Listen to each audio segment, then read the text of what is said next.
Former Vice President Joe Biden held a rally in Philadelphia. He called for unity, but also slammed President Trump. CBS News 2020 campaign reporter Bo Erickson was at the event.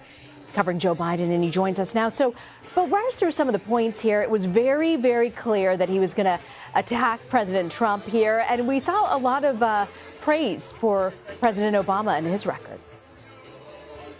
Well, yes, Rena, we've been seeing kind of that attack Trump mode for the past couple of weeks since he launched his campaign over 3 weeks ago. He was going after President Trump. He was a little bit more pointed in his criticism today. For instance, he did this big point about saying, do we need someone who will stick up for white nationalists? And the crowd yelled, no. And do we need someone who is best friends with Vladimir Putin and Kim Jong-un? And the crowd responded, no. He has been leaning into his criticism on President Trump, but then he's also walking us through his plan to rebuild America, as he says, starting with first the middle class and then unifying both Democrats and Republicans.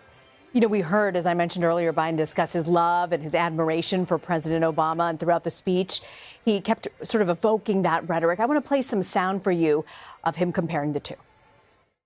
I believe we can keep the promise of our founding. The idea that if you're willing to work hard, it doesn't matter who you are, or where you come from, or what you look like, or where you love.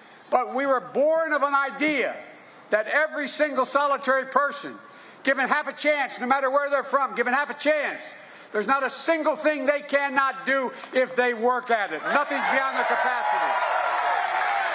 A familiar message of hope, Bo. Is this going to be a strategy going forward of trying to connect the two together?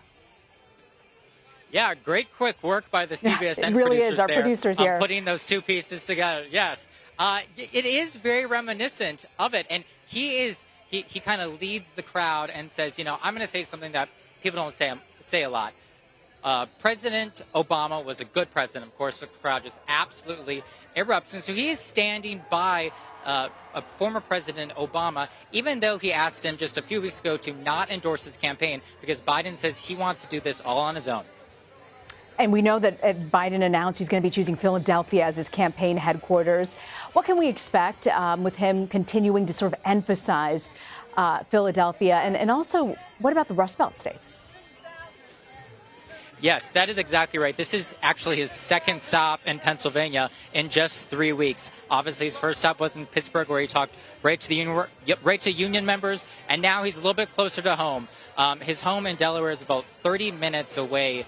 A few people tell me. And so he'll be a lot closer here. And it's really important, Democrats say, to go after the vote, especially after the 2018 midterms, where in this area in Philadelphia, they saw Democratic gains in Congress. Bo Erickson, thank you.